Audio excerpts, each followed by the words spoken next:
ओम शांति। आज बाप दादा के 15 जनवरी 2023 के अव्यक्त महावाक्य हैं।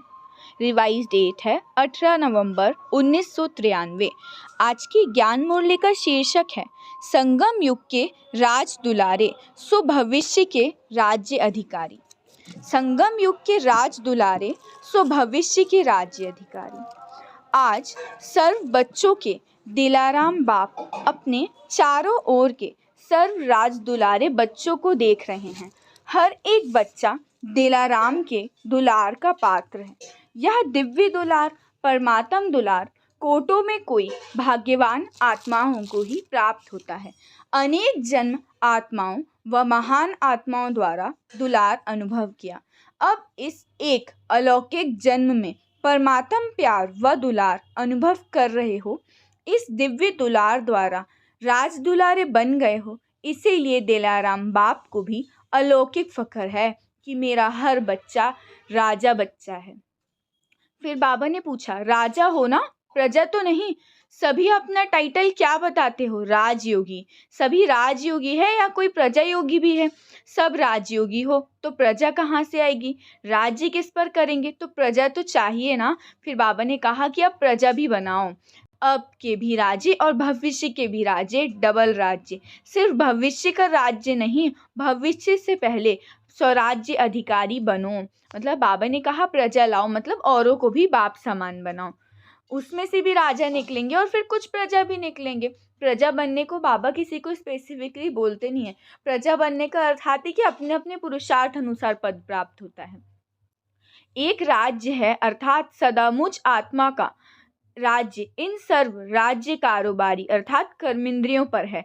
वह बीच बीच में स्वराज्य के बजाय राज्य अपना अधिकार तो नहीं करते, पर राज्य है माया का राज्य। मतलब कि हमारी कर्मेंद्रियां हम पर राज्य करती हैं या हम उन पर राज्य करते, तो ये चेक करना। पर राज्य की निशानी है पर अधीन बन जाएंगे। स्वराज्य की निशानी है सदा श्रेष्ठ अधिकारी अनुभव करेंगे। पर राज्य पर अधीन व परवश बनाता है। जब भी कोई अन्य राजा किसी राज्य पर अधिकार प्राप्त करता है तो पहले किसको कैदी बनाता है? सबसे पहले राजा को कैदी बनाता है, अर्थात पर अधीन बनाता है। जब किसी राज्य के राजा को कैदी बना लिया जाता है तो फिर बाकी सब खुद ही अंदर आ जाते हैं। फिर बाबा ने कहा तो आप स्वराज्य अधिकारी बनो। आपको आपके कोई भी कर्मेंद्रियों रूपी राज्य कारोबारी को परवश नहीं होने देना, उनको अपने अंदर अपने वश में रखना। साथ साथ एक धर्म अर्थात धारणा। तो स्वराज्य का धर्म व धारणा कौन सी है? सबसे बड़ा हमारा धर्म और सबसे बड़ी धारणा है पवित्रता। पवित्रता मन वचन कर्म संबंधित संपर्क सब प्रकार की पवित्रता, इसको कहा जाता है एक धर्म अर्थात एक धारणा। इसमें मात्र संकल्प मात्र भी अपवित्रता अर्थात दूसरा धर्म ना हो, क्योंकि जहाँ पवित्रता है वहाँ अपवित्रता अर्थात व्यर्थ व विकल्प का नाम निशान नहीं होगा। ऐसे समर्थ सम्राट बनो। वह ढीले ढाले राज्य हो, वह कभी ढीले कभी सम्राट, कौन से राज्य हो। अगर कभी छोटा सा एक जन्म का राज्य नहीं चला तो 21 जन्म का राज्य अधिकार कैसे प्राप्त करेंगे? तो संस्कार अब भर रहे हैं। बाबा ने कहा अगर आप एक जन्म अपनी कर्मेंद्रियों पर राज्य नहीं कर सकते, फिर 21 जन्म विश्व पर कैसे राज्य करोगे? तो उसके लिए अपने को हमें राज्य स्वराज्य अधिकारी बनाना है। तो चेक करो, सुख शांति संपत्ति अर्थात सदाहत की प्राप्तियों के आधार पर सुख है, वह आत्मीय अतीन्द्रिय सुख परमात्म सुखमय राज्य है। साधन व सेल्वेशन व प्रशंसा के आधार पर सुख की अनुभूति है, वह परमात्म आधार पर अतीन्द्रिय सुखमय राज्य है। इसी प्रकार से अखंड शांति, किसी भी प्रकार की शांति की परिस्थिति अखंड शांति को खंडित नहीं करती। अशांति का तूफान चाहे छोटा हो चाहे बड़ा हो, लेकिन स्वराज्य अधिकारी के लिए तूफान अनुभवी बनाने की उड़ती कला का तोहफा बन गए, लिफ्ट की गिफ्ट बन जाए। मतलब तूफान भी जब आते हैं ना तो कुछ अनुभव देकर जाते हैं। तो बाबा ने कहा कि जो तूफान तो आएंगे पर वो आपको हिलाए ना, वो आपको लिफ्ट करने की गिफ्ट बन जाए, मतलब आपको कुछ सिखा के जाए। तो इसको कहा जाता है अखंड शांति। तो चेक करो, अखंड शांति में स्वराज्य है। ऐसे ही संपत्ति अर्थात स्वराज्य की संपत्ति ज्ञान गुण और शक्तियां हैं। फिर आगे बाबा ने कहा स्नेह सभी को चला रहा है। स्नेह के कारण ही पहुंच गए हो, तो स्नेह के रिस्पॉन्स में बाप दादा भी पद्म गुना स्नेह का रिटर्न दे रहे हैं। देश विदेश के सभी बच्चे स्नेह के विमान द्वारा मधुबन पहुंचे हो। बाप दादा साकार रूप में आप सबको और स्नेह रूप में सर्व बच्चों को देख रहे हैं। फिर बाबा ने आगे कहा कि बाबा ने बच्चों को राजा बनने को बोला है, पर कई बच्चे फुल समय के राज्य अधिकारी को सदाकाल के स्वराज्य अधिकारी नहीं बनते, कभी अलबेले बन जाते हैं। तो बाबा ने कहा कभी अलबेले नहीं बनना है, हो जाएगा नहीं। फिर बाबा ने आगे कहा कि बाप दादा को बहुत बच्चे मीठी मीठी बातों से बहलाते हैं, राजा के बजाय बहुत बच्चे बहुत बढ़िया वकील बन जाते हैं। ऐसी ऐसी लॉ की पॉइंट सुनाते हैं जो बाप भी मुस्कुराते रहते हैं, वकील अच्छा है या राजा अच्छा है। फिर बाबा ने कहा बहुत होशियारी से वकालत करते बच्चे, इसीलिए अब वकालत करना छोड़ दो, राज दुलारे बनो। बाप का बच्चों से स्नेह है, इसीलिए सुनते देखते भी मुस्कुराते रहते हैं। अभी धर्मराज से काम नहीं लेते। बाबा ने कहा है कि अभी बाबा बना है, वो अभी धर्मराज नहीं बने, पर जब अंत समय धर्मराज बनेंगे तो फिर किसी के भी ऊपर रहम नहीं करेंगे। अच्छा, सर्व स्नेह में समाये हुए समीप बच्चों को सर्व स्वराज्य अधिकारी सो विश्व राज्य अधिकारी श्रेष्ठ आत्माओं को सर्व प्राप्तियों संपन्न श्रेष्ठ संपत्तिवान विशेष आत्माओं को सदा एक धर्म एक राज्य संपन्न स्वराज्य अधिकारी व बाप समान भाग्यवान आत्माओं को भाग्य विधाता बाप दादा का याद प्यार और नमस्ते। अब कहो हम रूहानी बच्चों की रूहानी बाप दादा को याद प्यार गुड मॉर्निंग और नमस्ते नमस्ते नमस्ते, शुक्रिया बाबा शुक्रिया। फिर आगे बाप दादा ने थोड़ी सी पर्सनल मुलाकात की है। स्व परिवर्तन का वाइब्रेशन ही विश्व परिवर्तन कराएगा। सभी अपने को खुशनसीब आत्माएं अनुभव करते हो। खुशी का भाग्य जो स्वप्न में भी नहीं था वो प्राप्त कर लिया। कभी स्वप्न में सोचा था कि भगवान मिलेंगे? नहीं सोचा था, पर वो प्राप्त कर लिया। तो सभी की दिल सदा यही गीत गाती है कि सबसे खुश नसीब हूँ तो मैं हूँ।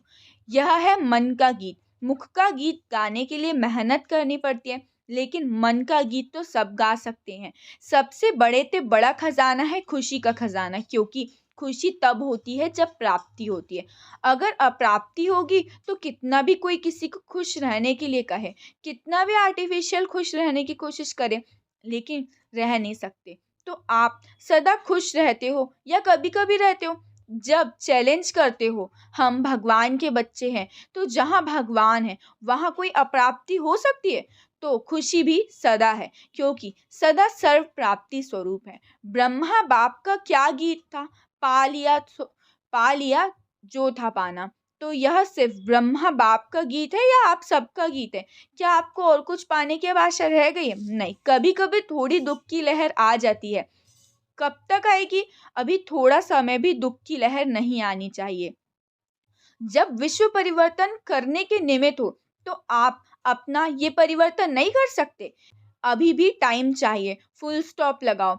ऐसा श्रेष्ठ समय, श्रेष्ठ प्राप्तियां, श्रेष्ठ संबंध सारे कल्प में नहीं मिलेगा। तो पहले स्व परिवर्तन करो, तो स्व परिवर्तन का वाइब्रेशन विश्व परिवर्तन कराएगा। आगे बाबा ने कहा अभी पुरुषार्थ में भी तीव्र, सेवा में भी तीव्र और मंजिल पर संपूर्ण बन पहुंचने में भी तीव्र। फर्स्ट नंबर आना है ना। जैसे ब्रह्मा बाप फर्स्ट हुआ, तो ब्रह्मा बाप के साथ ही बन फर्स्ट के साथ फर्स्ट नंबर में आओ। बाबा ने कहा कि अब आप असंभव को संभव तो कर रहे हो ना। पवित्रता का झंडा लहराया। आगे कहा हाथ में अच्छी तरह से झंडा पकड़ा है या कभी कभी नीचे हो जाता है? सदा पवित्रता का चैलेंज का झंडा लहराते रहो। फिर आगे बाबा ने कहा रोज अमृत वेले का माइंड स्वरूप की स्मृति का तिलक लगाओ। सदा अपने को सहज योगी अनुभव करते हो। कितनी भी परिस्थितियां मुश्किल अनुभव कराने वाली हों, लेकिन मुश्किल को भी सहज करने वाले सहज योगी हैं। ऐसे हो या मुश्किल के समय मुश्किल का अनुभव होता है, तो फिर बाबा ने आगे कहा कि सदा सहज बनो। मुश्किल होने का कारण है कि बाप का साथ छोड़ देते हो। जब अकेले बन जाते हैं तो कमजोर बन जाते हैं, और कमजोर को तो सहज बात भी मुश्किल लगेगी। इसीलिए बाप दादा ने पहले भी सुनाया है कि सदा कंबाइंड रूप में रहो। कंबाइंड को कोई अलग नहीं कर सकता। जैसे इस समय आत्मा और शरीर कंबाइंड है, ऐसे बाप और आप कंबाइंड रहो। अभी पुराने जन्म में हो या नए जन्म में हो या आधा आधा है, नए जन्म में स्मृति के संस्कार हैं या विस्मृति के, फिर नए को छोड़ के पुराने में क्यों चले जाते हो? बाबा ने कहा रोज अमृत वेले स्वयं को ब्राह्मण जीवन की स्मृति का तिलक लगाओ। जैसे भक्त लोग तिलक जरूर लगाते हैं, तो आप स्मृति का तिलक लगाओ। वैसे देखो माताएं जो तिलक लगाती हैं वो साथ का तिलक लगाती हैं। सदा स्मृति में रखो कि हम कंबाइंड है, तो इस साथ का तिलक लगाओ। अगर युगल होगा तो तिलक लगाएंगे, अगर युगल नहीं होगा तो तिलक नहीं लगाएंगे। तो यह साथ का तिलक है। आपका युगल कौन है? आपका युगल स्वयं भगवान है। तो रोज स्मृति का तिलक लगाती हो या भूल जाती हो? कभी लगाना अगर भूल जाते हैं, कभी मिट जाता है। तो सुहाग होता है, अगर साथ होता है सुहाग तो कभी भूलता नहीं है, तो साथी को सदा याद रखो। यह ग्रुप सुंदर गुलदस्ता है, वैरायटी फूलों का गुलदस्ता भी शोभनिक लगता है। तो सभी जो भी यहाँ आए हैं सभी एक दो से प्यारे होते हैं।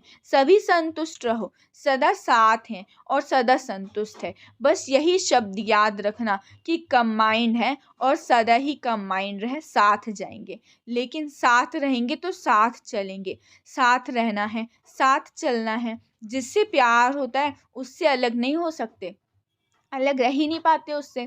तो हर सेकंड हर संकल्प में साथ है ही। अच्छा वरदान है, बैलेंस की विशेषता को धारण कर सर्व को ब्लेसिंग देने वाले शक्तिशाली सेवाधारी भव। बैलेंस की विशेषता को धारण कर सर्व को ब्लेसिंग देने वाले शक्तिशाली सेवाधारी भव। विस्तार है, अभी आप शक्तिशाली आत्माओं की सेवा है सर्व को ब्लेसिंग देना, चाहे नैनों से दो चाहे मस्तक मणि द्वारा दो। जैसे साकार को लास्ट कर्मातीत स्टेज के समय देखा कैसे बैलेंस की विशेषता थी और ब्लेसिंग की कमाल थी, तो फॉलो फादर करो। यही सहज और शक्तिशाली सेवा है।